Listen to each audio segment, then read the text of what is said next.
All right, Sagi, welcome to the Mindsight Sport podcast.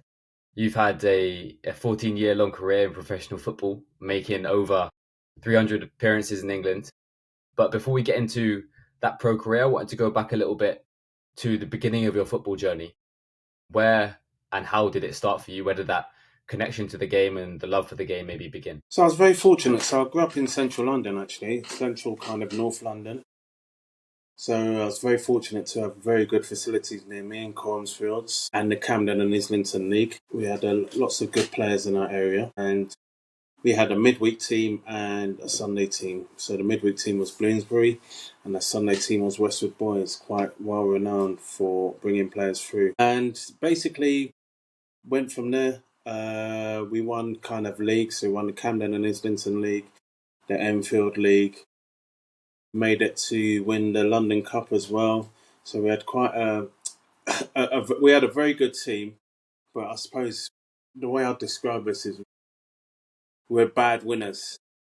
Bad winners, so no one liked playing us. Bad winners in what way? And then bad winners as in was just nightmares. I suppose good and bad. We hated losing, but if we won, we'd not take the mickey out of the other team, but we'd let them know that we won in no uncertain terms. A lot of the players that were in our team kind of connected to like Tottenham, Watford and Arsenal, obviously being based in North London. And for some reason, I just never made the grade and wasn't seen as good enough to kind of make the grade in that for those teams. And lucky enough, I got picked up by Crystal Palace and Dave Garland, who was a massive inspiration to my early journey into professional football. So how did that work with? Go on, Phil. Did you have those teams come and watch? I'm guessing there was other players in your team, maybe. Well, was there a reason, or you never knew? I suppose I was quite aggressive then. Very didn't know not how to control my temper, but I was just win at all costs kind of player. Obviously, as you get old, obviously being young is it's a learning experience, isn't it? So, but I was a good player. Maybe just had a few faults, but maybe that's why I didn't get picked up. I've not really thought about that too much, to be honest.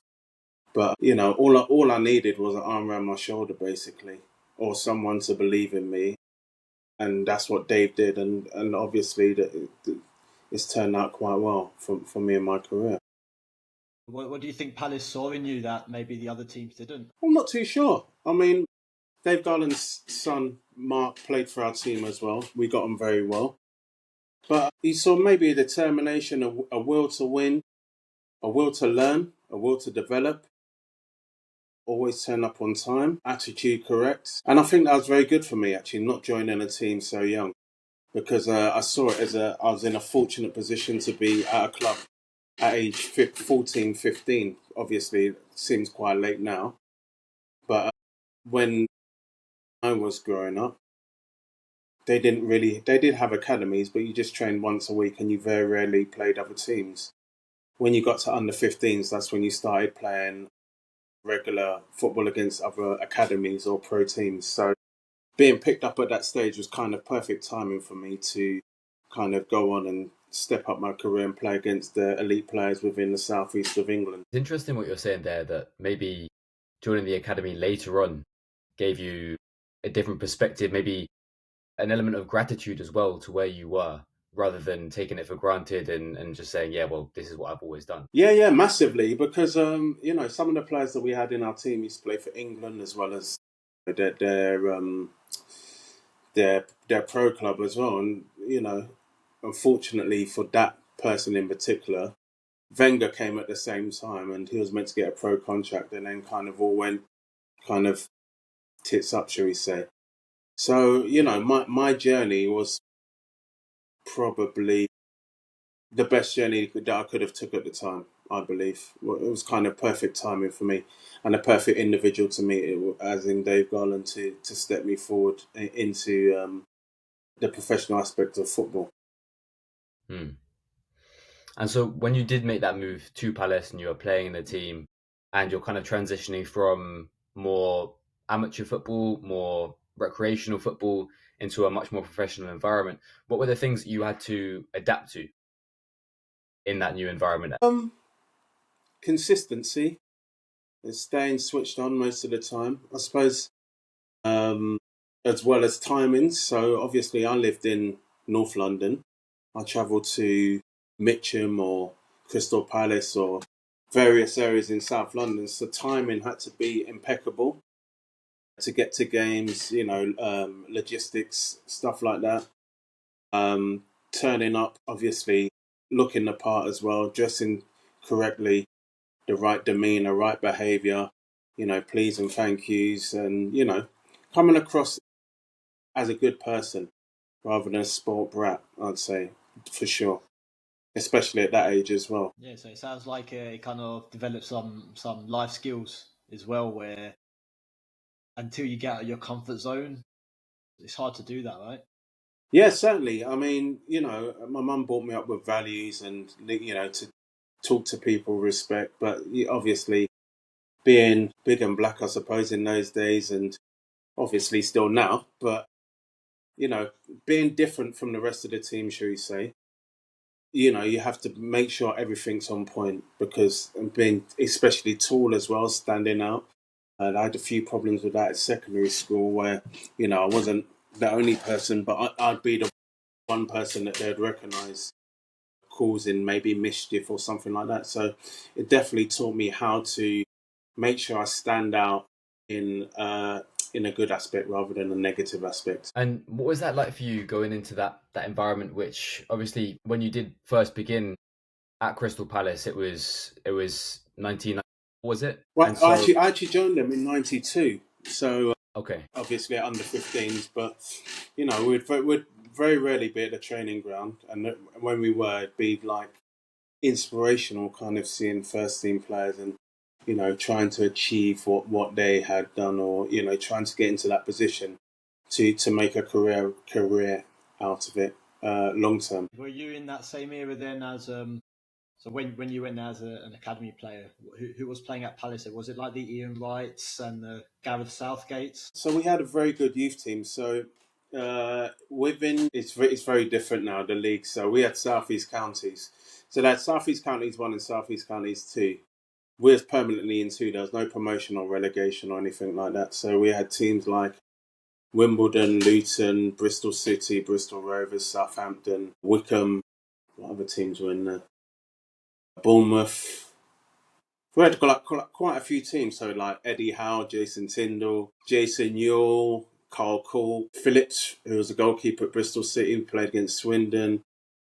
So we played against numerous players, Luton as well, Upson, people like that. But in our team, we had, in my year, there was Lynn McKenzie, Steve Thompson. So both played over, there was 30, probably 35, which is unusual, especially coming through the same year, kind of 3 players playing past their 35. We had Welsh international, we had David Parry, he was Welsh captain. We had the Swedish captain as well, Bjorn Onquist. The year above, we had Danny Boxall, Robert Quinn, who is now the youth team manager there. The year below, we had Clinton Morrison, Hayden Mullins, Shane King, Gareth Graham, who would have been a great professional, but unfortunately broke his leg in a Surrey Senior Cup game. We had loads of players. We had loads of players coming through at that time, and within that league, we won the league twice. So within my 2 years in the youth team, we won the league twice. And we got through to the FA Cup semi-final where we unfortunately lost 7-2 after extra time, after 2 legs to Liverpool, who had Michael Owen up front, who was a youth team, who was a schoolboy. He scored 5 of their goals, and Jamie Carragher. So, I mean, You're Michael Owen, were you? Oh, he was unbelievable, unplayable. Like unplayable as a schoolboy is ridiculous. Who was it in the first team that you kind of emulated at that time? I'm trying to think of, maybe it was like I know Southgate was maybe more of a centre mid at the time. Chris Coleman maybe was Well, yeah. So I was very fortunate at Crystal Palace. We had some fantastic pros. So obviously, when I first joined, Ray Wilkins had just joined as well. So there was Ray Wilkins, Southgate, Coleman, Richard Shaw, Ian Dowie. But the people that I probably looked up to was probably George Ender. I used to clean his boots. Oh, So I used to clean. He was very much like me, lovely fella, but Absolutely rapid, wasn't he? absolutely rapid. But I suppose I didn't appreciate. I suppose Chris Coleman and Richard Shaw. Chris Coleman, when I see him from afar, I used to think he was useless, and then you see him day in, day out. He was unbelievable, unbelievable. And I was very fortunate to actually make my debut with. So I made my debut in the Premiership against Derby, and I had Paul Warhurst beside Paul Warhurst and Andy Linnigan. So another two great, fantastic players who I could take. Linnigan was at Arsenal, wasn't he, before? Yeah, Andy Linnigan.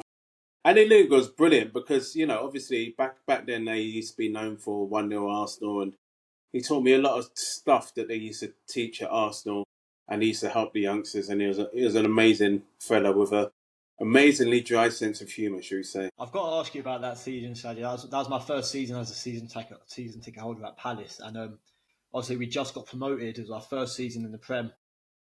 Obviously we came straight back down, but it was really strange that season we signed Attilio Lombardo, who was a Italian international. So for a team like Palace, first season in the Prem, signing a Italian international. What did he do? Did he do anything differently off the field? You know what? Lombardo is probably that's probably one of the people that I forgot to mention. Lombardo was probably one of the best professionals I've ever seen. Through adversity, through joy, through lots of different experiences, he was always very consistent and always dedicated and always stuck to his principles. He was dressed immaculately, came into training, smelled nice. The things that you can control. But on the pitch, he always gave it his all. He was a leader by example. Obviously, he did take over halfway through, but I think he was influenced by some other people there. But obviously, the next season, that's when I got to start to play with him more and see him more on a day-to-day basis and learn exactly how he was. I mean, the next season, I had my first child, and he was the only player to kind of.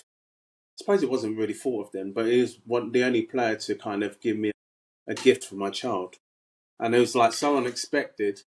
Someone of that stature giving lonely me, he's played 10 games or something like that, give me a present for my child. I mean, the man is, I can't talk highly enough about him and about how dedicated and, I mean, to the game. I mean, you can see now he's with Mancini, so he's number 2 to Mancini as well.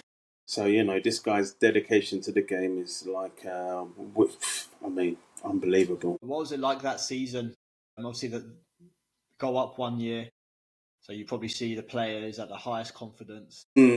And then I think we started the Premier League season all right, and then I think it kind of coincided with Lombardo's injury as well. Then we went on a run where we didn't win for ages, and I don't think we won our first home game until April. So what was it like being around that kind of environment? It was a very odd experience. I mean, because I was more of a reserve player, I played 2 games that season, only 2 games. But it's kind of, we brought in kind of the likes of Brolin, and then we brought in some more Italian players as well.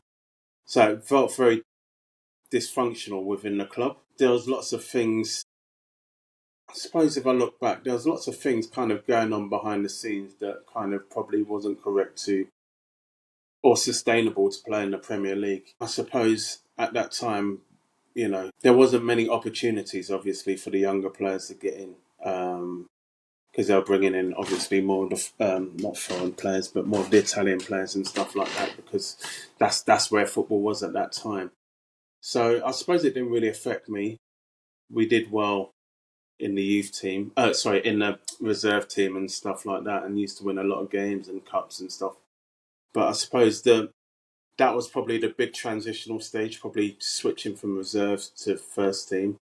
But if I look at it, a lot of the players didn't give their all. I suppose there was no direction, there was no guidance.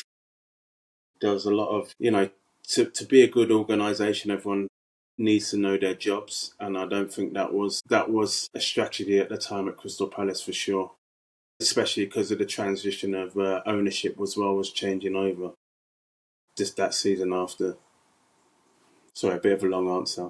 Sorry, it took me No, time it's to good. think. It's so interesting. And so, when you were transitioning from the reserve team to the first team, what was that? What was that switch like for you? Was there anything different that you were having to do? Yeah, I mean, the Premiership is just a joke, man. How the speed of it and just everything was just something that I'd never seen before. I mean, making my debut at Pride Park against a Derby team that hadn't lost there, so it's brand new facility there. And then you had like Baiano, One Chop, Dion Burton, Daryl Powell playing. I was playing wing back against Chris Powell, who was kind of elevating into kind of his England career then, or at the beginning of his England career.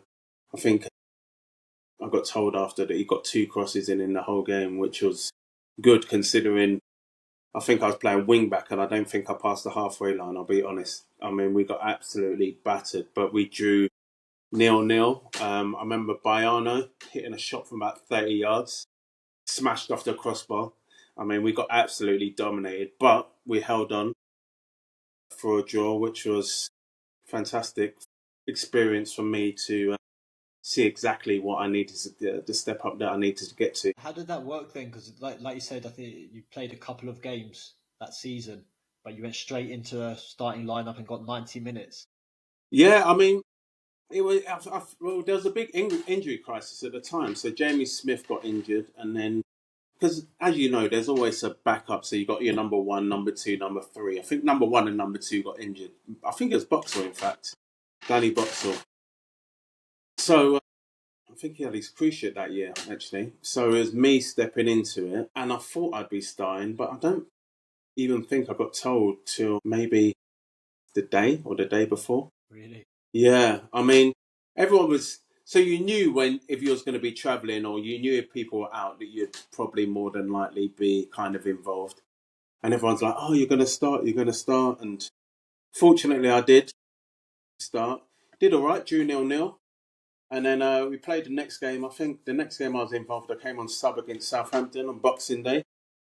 I don't know. You might remember the Israeli captain Missed the penalty. missed the So, penalty. Took it off Bruce, didn't he, as well? Because he. yeah.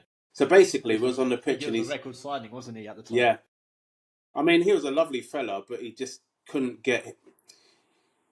It's very difficult for them. I mean, maybe integrating into the team. I don't think back then it was just like you're at this club and there you go. Go and find a house, go and do this, go and do that. And another example of that is Valerie Ishmael. He's doing very well as a. Is he Watford Yeah, manager yeah, now? yeah. Yeah, He yeah. played. He played for Bayern Munich as well. Yeah, I played believe, for didn't he? Bayern Munich, won German caps, even though he's French, strange enough. Oh wow. But yeah, so basically, he pleaded with Bruce Dye to take the penalty. Said, "Listen, this needs, I need to score this to kick off my career." And Bruce gave it to him. Unfortunately, he missed. And then 2 other things in that game, I suppose that I remember. I remember getting punched in the face by David Hurst. So there was on No the break. VAR in those days, was it? Yeah, very different. I mean, I dragged him back and he's turned around and walloped me full on, cracked me in my face. Just got on with it. Him and Carlton Palmer started moaning at me, tried to bully me out of the game. Lucky enough, I stood firm. That's happened a couple of times as well. So we played Wolves as well. Actually, the game that I scored. And a lot of the Wolves players actually came up to me because there was a little argy-bargy. I went in and pushed Keith Cole or whatever. He goes, I don't even know who you are. What's your name? What's your name? And by then I'd scored. I was like, yeah, read the paper tomorrow. So he had no comeback. But that's still meant to be legendary within the Wolves kind of setup. So, yeah, I mean, starting off in that era was very different to how it would be now. You know, you're not going to get punched in the face. You'll probably get the senior players will probably more than likely help you if other players are trying to bully you. But obviously, again, very different era. But it sounds like those approaches, those lessons that you learned from that academy experience, from that grassroots experience, and also, as you mentioned earlier, from your mum, really helped you in terms of being resilient, bouncing back to those moments, and being able to just fall back on like you said, consistency, discipline, the kind of work ethic side of things. It sounds like that took you really, really far, where maybe others lacked that, had more talent, potentially had more opportunities earlier. But What? Sorry, go on. go for it. One talent. I've seen much more talented players than me, but just not got the self determination, self desire, burning desire to get where they want to get to. So to set their goal, my goal was always to be a professional footballer and hopefully play maybe a few games, or just be a professional youth team player, play a few reserve games, play a few first team games. I suppose the transition from reserve to youth team took a bit longer than I wanted, and I probably was a bit disheartened, but just carried on going or doing what I needed to do to try and play in the first team, because I did attempt to go out on loan and stuff like that, and I did actually go to Exeter with the potential of going on loan that season when I actually made my debut. And I went there and it was an absolute shambles. And I'm like, listen, I need to make it here.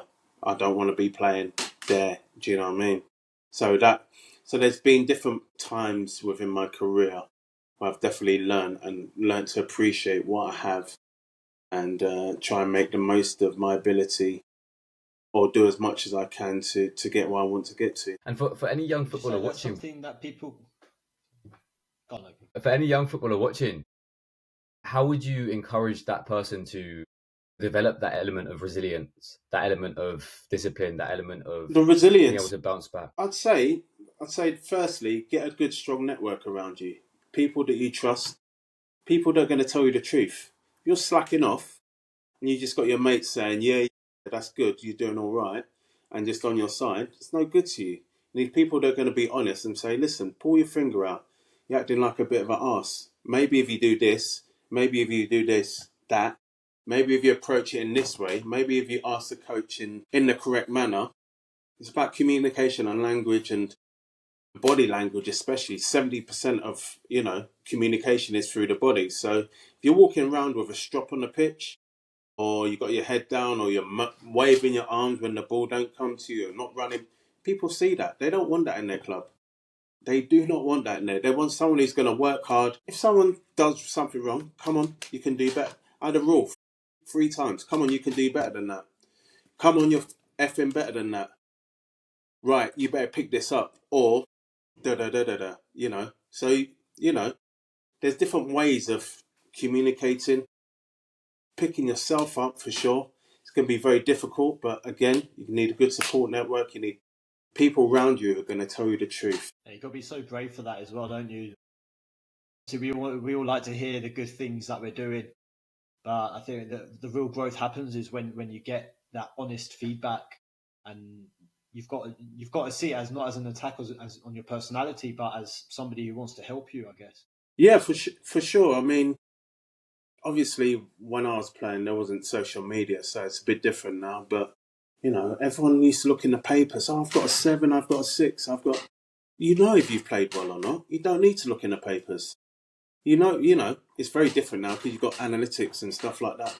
You don't need social media. You don't need someone telling you, well done, it's brilliant. Take the good with the bad.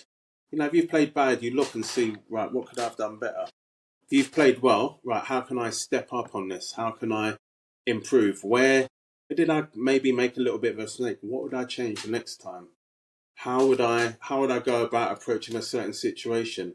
How would I, so you always got to give yourself feedback and give yourself honest feedback and get critical feedback, probably from people that you trust. And probably don't take it to heart. Don't be emotional. Be logical about what you're thinking. When you get emotional, that's when things start to trip up. And, I was emotional when I played, so it's easy for me to say now that I've finished. But someone said, take the emotion out of it. Be more logical in your thinking. How are you going to get from step to step to step to step? And plan a path of the way you're going to get there. Planning is number one and key to being successful. Yeah, there's a lovely Kobe Bryant quote which I really like. It's something along the lines of, you have to do the work anyway. If you're successful and you just play a really good game, you still have to turn up the next day and do the work. If you fail and you just had a really bad game, well, you're still going to turn up the next day and do the work. And so those foundations of discipline and being able to reflect on how you played, but then being able to put that into practice then afterwards, it is super important. And that obviously took you further in your career as well. And could you tell us a little bit about your story after you left Palace? So you went to Colchester, was it? Yeah, so after I left Palace, I went to Colchester, and then earned probably earning 2.5 times my money that I was earning previously and I needed to play first team. So at that time, we'd just gone into administration. So I had the likes of Fancy High, Craig Moore, and Andy Linnigan, and Petridge ahead of, well, not ahead of me, but was kind of on the same, fighting for T spots basically. These four players were on massive money. At the time, they needed to get them out, so they had to play them. So, unfortunately for me, I was the one who had to step back and take the back seat while they tried to showcase the players to get them a move on. So that's when I decided that I needed to play more regularly. I went to Colchester. There was a manager that believed in me, one Mick Wordsworth, and then 3 months in, he got the sack. So another manager came in. He wanted to play different tactics to what I wanted to play, or what suited my style of play. So I said, just pay me what you owe me. Communicate properly. Just pay me what you owe me, and I'll leave. I'll go and find another club because this is not suitable to me. I suppose I was at an age there where I suppose I just did have a child as well, but I was at an age there where I could not demand that, but ask the club to let me go and let me find my own way, because obviously I was going in different paths. I actually did go back to Palace, who offered me the same contract month to month because they couldn't sign me on a permanent deal because they were in administration. During that time, I went up to Sheffield United, did really well. So I was on the bench for them twice. Agreed a contract, had a medical in the morning, was sub on the bench that evening for the first team. And then the manager resigned after the game. So it's like, and this would have timed my money another 4 times or, something like that. So within the space of, say, 5 months, I kind of 10x or 8x my wages, nearly 8x my wages within 3 months. And that's how football can change so much. And then basically ended up at Port Vale. Brian Horton, who's actually spoke to him the other day. They needed a centre half, so I kind of replaced Anthony Gardner, who went to Tottenham, and then was quite unfortunate not to stay in the league that year. But I did really well and settled there for like 2.5 years at Port Vale, and have very fond memories of playing there at that time. It's very difficult, don't get me wrong, moving from London to Stoke and in the late 90s, total culture change without no help and stuff like that is quite tough. But again, I had that support network around me that could kind of see me through, and I actually ended up making very good friends with Chris Wellamo, who moved to Stoke at the same time. So it's interesting. What are some of the challenges you found? I mean, growing up in London, I was very London-centric. Didn't think a world existed outside London, I suppose, unless a holiday or something like that. But within England, there wasn't really. I'd be like, why do I need to go outside London for? There's nothing for me. I'll go and play football, come back. There's everything here for me. But living in probably a slow environment, I suppose when I got there, different kind of different terminology, should we say? I'll be like, they use duck a lot. Ayop duck. So it's a thing along the Trent. So they all use it along Nottingham and up to Stoke and stuff. And I'll be like, what? What did she say? Is that offensive? Is that? So it's just like, it's really odd.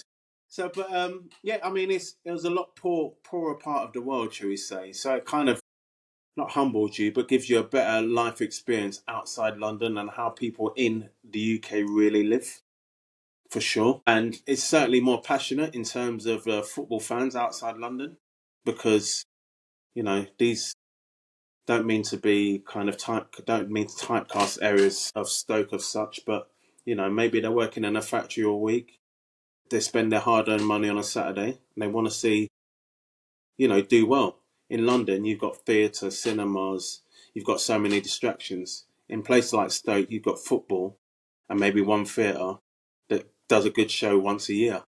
You know what I mean? So, you got to try and relate to the people and give up to those people who are paying their hard-earned money in those airports all the time.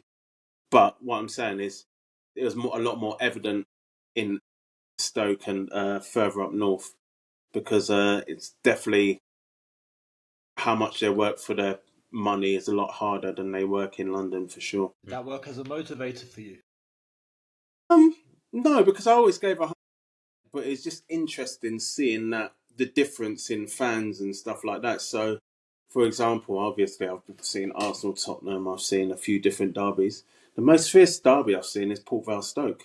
Really? You wouldn't believe it, would you?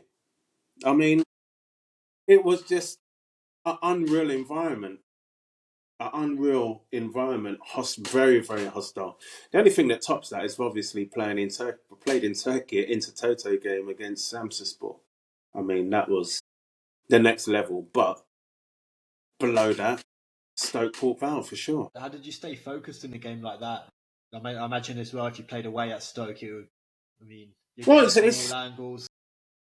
it's quite interesting because it's quite relevant actually, because the first game we played, the league game, we played them at home, so it was on channel was it on. Remember the box, ITV Digital? Oh yeah. So they Like actually TV Sport or something. yeah. Wasn't it? So is it like do you know like the new digital? So it's like was one of the first games to play on that. So it's like Port Vale Stoke. Chris is playing for them. I'm playing amazing. 80 minutes, amazing. Chris comes on, sends me a dummy. I go sliding in. He goes around the keeper and scores. And I have a mad 5 minutes. Absolute crazy 5 minutes where I can't get anything. But it's about recomposing yourself and trying to, because I made the mistake for the goal, basically. And especially in that environment on TV, especially, I mean, he's got the picture up in his house. I mean, and he'll tell you about it all the time. It's just a nightmare. But it was definitely a learning experience of trying to play in a hostile environment and try and keep your cool, play without emotion, What play was going through logically. your mind in that moment? What were you I'm saying like, to I need yourself? to make up for this mistake. I need to, so you're always clawing back, but you need to try and, if you make a mistake or you don't play well the last, just forget it, move on. Next one. As fast as you can move on, the better you'll be in the near future. The more you harp on about it, it affects your game, for sure. So how do you do that? Because obviously we will have that, right? You go How through do it I in a do that? game and then you make a mistake. Hello? And can you hear me? Oh, can you hear me? Like you're still there, right? Yeah, still here. Sagi, can Sorry, you it's hear us? just crashed a bit. Ooh, Oh, can you hear us? can you hear me? Yeah. Okay, sorry. Yeah, go again. Yeah, no worries. So yeah, obviously in a game, it happens to every player. You make a mistake, and it's so hard to. You've always got that voice in your head telling you you're not good enough, or you made it, and you dwell on it. So how do you forget about that mistake and get on to the next one? You want the next action that you're involved in, just make sure you do it well, and then it just breeds confidence. It's like when you start a game. If you start a game and good quality pass, and just go from there. If you start badly, sometimes it plays, does play on your mind, but just try the next action that you're involved in, just do it quality, as best the quality that you can do it, and do it, in your own style. Use your own style to do stuff. I mean, it's good to watch other people, and I played with Rio Ferdinand for a bit, and Sol Campbell and stuff like that. So I used to look a lot at their game and see what I could take from it and kind of adapt it to my kind of game and improve it, basically. I'd say watching football is probably the key to it. Watching as much football as you can. I used to watch football at all levels: Premier League, Championship, League One, League Two. Even now, I watch conference football, or I go and watch, because I just like seeing how it's evolved, seeing what players there are, and I mean, I've gone to watch the odd game and picked out a player, and they've made it in the Prem. I'm like, that guy can play in the Premiership, and a couple of years later, they're in the Prem. Like, where did I go to? Charlton versus Birmingham. Standout player. And he's the one who was the winger. Plays for, he's a bit Charlton, then went to Fulham and Everton. Lookman. Look, unbelievable. But it was very, because I was in the crowd with the fans. Oh, sorry, with the players' family. And a lot of them were moaning at Lookman, which is odd because I think he was taking a lot of shine off of their people kind of thing. So it's quite interesting being in that environment. But Lookman, Damari Gray, I've seen some fantastic players come through. I actually played with Joe Hart. I knew he was going to go a long way. Punching, once he got over a few off the field issues, I knew that he had more than enough talent to be fantastic. And then I've played with players who I've not thought are so fantastic, and it's very much surprised me. Jimmy Bullard, I didn't think he would do as well as he had. But fair play to him. I mean, using the tools to maximise your financial outcome. When you did see some of these players, what were the characteristics and what were the things that you looked at that were going to tell you, okay, this player has got it and this player can probably go quite far in the game and this player maybe not so much? Confidence, inner confidence, not overconfidence, inner confidence that they can do something. I suppose, I mean, you can do all the physical attributes, all the, skills and stuff like that. But, they were just consistent in what they did, repetition. They did everything very well. Very rarely did they make a mistake. And if they did make a mistake, they'd be over it very quickly, as we explained before, especially in the case of Joe Hart. Actually, I didn't even see Joe Hart make a mistake. I'll be honest. At 18, coming out. When I saw him at 18, I was like, he's the best keeper I've seen. I'd played with Nigel Martin, Kevin Miller, and I'm like, this guy's unbelievable. He's going to the top for sure. I knew it straight away. In terms of punching as well, I knew that he had all the attributes, all the ability. He just had to transform certain things off the pitch. I'll tell you another amazing player, Matt Jansen. You would have known him, yeah? Matt Jansen was unbelievable. Yeah. And if he didn't have that accident, he would have been probably up there with the England greats for sure. Yeah, I think motorbike accident, wasn't it? Yeah. In Rome, I think, without a helmet or something. Yeah, I think Palace signed him in the Premier League and he moved 2 leagues up. I think, if I'm correct, I think he rejected Man United to come to us because we were going to play him first team. And I remember his debut. He was unreal. He was an unbelievable player, great player. I suppose towards the end he got a bit big for his boots, but why wouldn't you? Come from a small place, you're the big fish in the pond. But he was fantastic player. So just going back on something you said, Sagi, really, really interests me. You're saying about inner confidence and outer confidence. What's the difference? The inner confidence. So confidence, the outer confidence, especially in football. If anyone sees a chink in your armour, that's it, you're done for. Because people will just keep tapping at that chink. So you have to have a persona within football. My persona was, right, I'm a hard man. I don't really take anything. I look after my players, but don't cross me because it won't end up well. Not in a football term, it won't end up well for you. But in a persona, thinking, right, I can play at this level. Do you really believe that you can play at this level? Do you really believe that? Why do you believe that? Right, okay, right. I've got all the reasons why I believe it. This is my inner confidence. I know that I can do this, and I know that I can get somewhere. And no matter how long it might take you a day, it might take you a year, but you know that you can get there. It's keeping positive and having self-assurance and self-confidence that you can make that leap. If you don't make that leap, okay, maybe you've got to go somewhere else. Maybe you've got to make a transfer. And maybe that's not maybe where you're at is not your path. Maybe you've got to go somewhere else. Or doing the things that are in your control as a player, for sure, would that certainly help with that as well. So obviously now there's a lot more analytics. So looking up the player that you're going to play against, what are his positives, what are his negatives, what does he do well, what does he do bad? How can you get on top of this player? If another player comes on or he doesn't play in that position, why don't you look at the whole team? What formation do they play? So having the education or having the information about the player and the team that you're playing against adds to that as well, for sure. How do you stop that spilling over into overconfidence? Well, again, that's your inner circle. Inner circle manager, maybe someone pulling your side. Listen, not you're getting overconfident, but try and keep level-headed. You do get overconfident. Don't get me wrong, and you do lose will sometimes as well. But it's finding that happy balance between that's not too great between each other. So kind of keeping consistent in terms of your confidence, and becoming overconfident can be a bad thing, but then you soon get brought down to earth, I believe. Whether someone tells you or whether you see it firsthand, someone's always going to tell you, in other words, basically. Yeah. I can imagine as well for you, Saji, that inner confidence was super important when, just like you said, when you're explaining your journey and your story, you know, you go to Colchester, yes, the manager likes you, and then he's gone.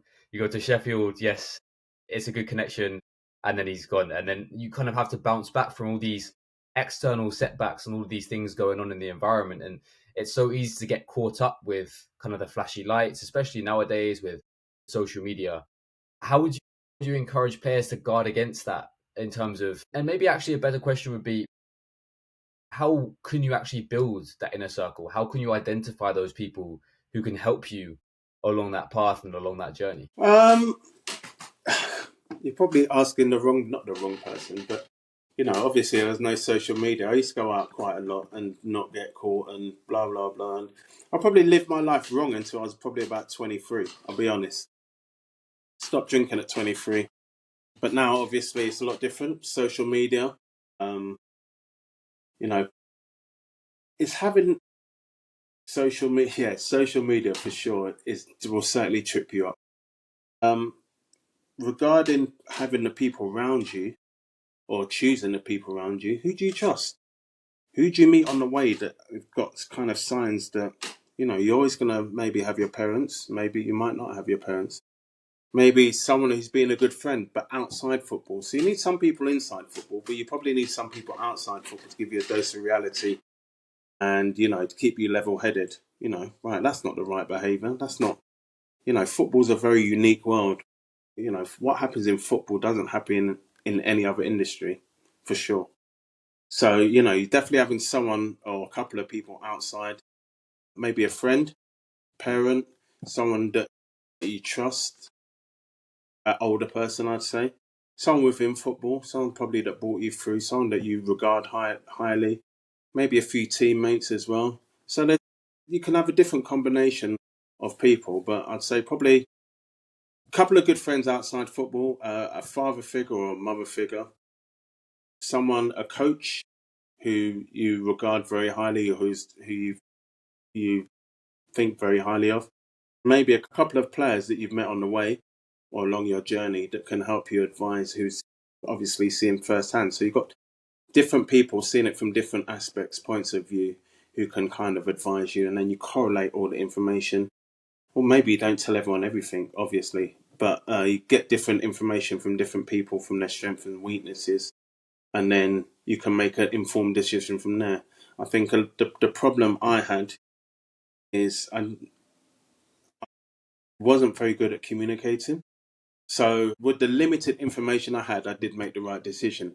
But if I knew more and asked more questions, I probably would have made a different decision. So I look back at it as my fault. So I'd say being as communicative as possible with various parties, so coaches, managers, different players, sports science, analytics, just everyone across the board, and try and get as much information as you can about anything that interests you within your career or after your career. And that's something that obviously you're doing as well, Saji, on Mindsight Sport, offering help to players to try and steer them in the right direction, to try and give them that objective feedback as well. How can having a mentor help you in that way as well? Certainly massive.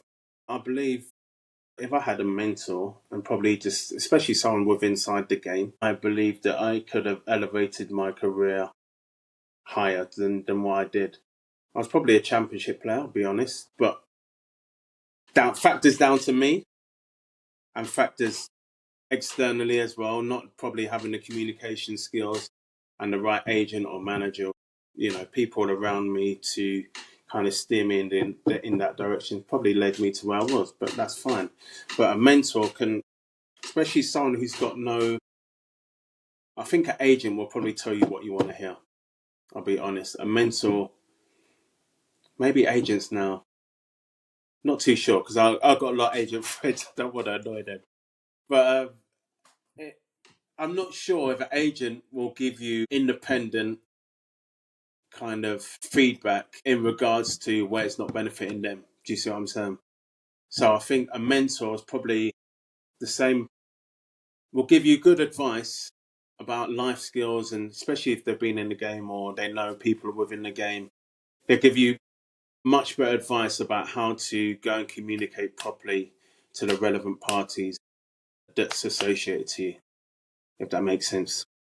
Yeah, I agree. I think as well, an agent could probably act as a role of a mentor as well. But I think it's so the players that do pick agents, it's about picking one who's not looking just to fill your pocket and theirs. It's one, like you said there, that you can trust and who's looking at, right, maybe if you go here, they play the same style of football that will be beneficial for you. In the long run, basically planning your career, pathway in your career, rather than saying, right, we're going to get extra financial gain there, and this is going to pay me actually a bit more. I mean, I think this is what's happening at Chelsea at the moment. So I spoke to someone who knows inside the industry, and this is why they're choosing Chelsea ahead of Liverpool, because of the financial incentive. But if you look at Liverpool as a whole, Liverpool's a much bigger club than Chelsea, like massively bigger. You take less wages. So what Liverpool do, basically, they pay less wages on your first contract. If you do well, then they pay you massive. But people want the massive wages now, and they don't see the potential in the long run of playing for a bigger club. And anyway, but yeah, I suppose that's the kind of classic kind of view of an agent, where they're going to steer you in one direction towards the money, rather than a career that kind of benefit your career in the long run. Yeah, it's about that, isn't it? That's life, looking at comparing what you want now to what you want in the future, and picking what's easy or what's right. And it's a constant battle, isn't it? And even at something as small as, I really fancy eating that burger, but I've got a match tomorrow. And well, it's long term over the short term. It's quite interesting that you bring the food aspect into it, because I've actually changed my diet a lot, so I'm more of a pescatarian now. Very much gone off of meat now. What meat is laced with and what they're fed with is like not feasible for to play at the top level now. I believe to maximize your potential physically. I believe so. It's a lot more fruits, a lot less grain, a lot less dairy, hardly any dairy now as well. So taking that, there's so many aspects that you can develop and improve on, that can take where you can maximize and overachieve your career within the football game. If you look at various aspects within that they're associated with to playing football and playing performance, basically. Interesting. So talking about that, Sagi, tell us a bit about what you're doing now. So I've been a PT now, so personal trainer for like 12 years. So I train people, various different people, but during this journey, I've continued my education. So I've done a sport and directorship masters. I've done a sports science foundation degree. I've done courses on boardrooms. I've done strength and conditioning kind of workshops and stuff. I mean, a lot of this, I've done counselling as well. So the whole kind of spectrum of playing football in different areas related to football, I kind of covered them, and had got educational experience and got first-hand experience of the methods and the wills and the ways of why things go that way, basically. And out of any of that stuff, what has been the most interesting to you? What has been the stuff that's taken to you the most? I'll tell you the most interesting. So I've done a UK strength and conditioning on planning, performance, what is it? PP. Basically, a programming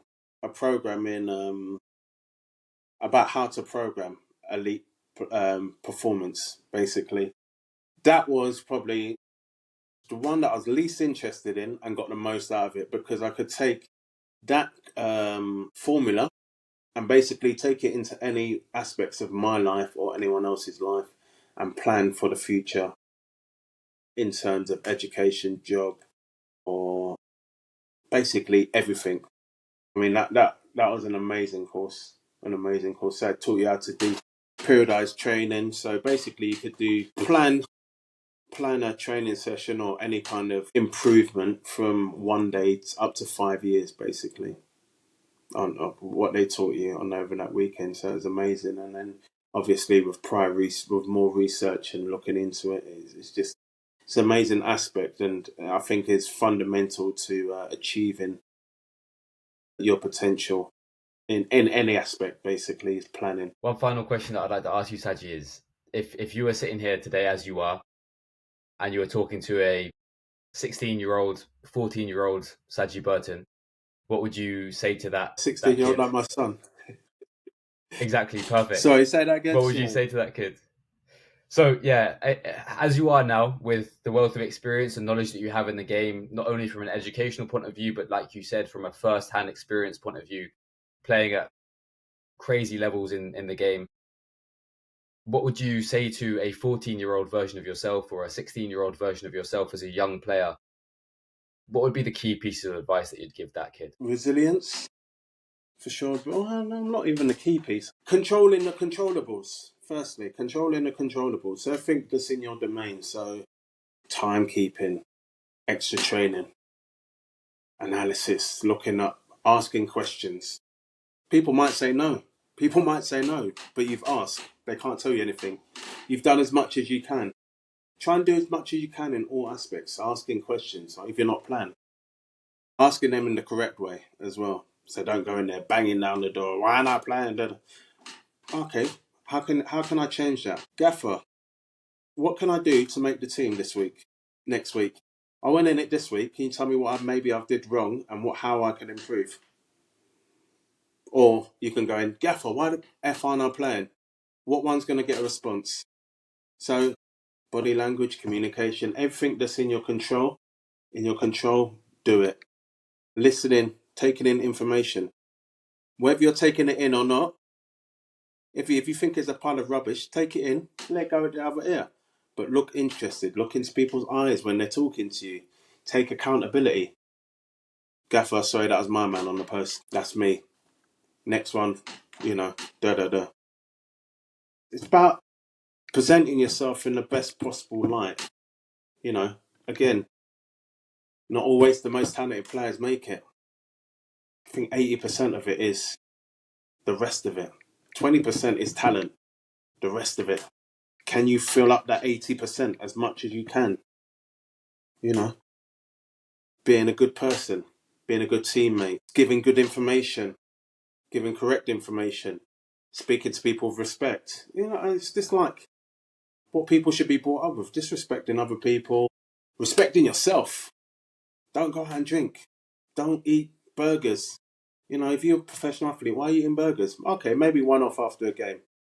That's not a regular thing. Right, let me get back to, it's about getting a routine, a good, healthy routine. Be productive to you in the long run and basically sustain you throughout your life. I look at people my age now and a lot of people are dying off. I'm 45. 45, I've got mates that are dying, do you know what I mean? Not healthy, can't walk properly. I'm going, no, it's like, this ain't going to be me. I'm going to go and train every morning, early, when no one sees me, when I'm dying, do you know what I mean?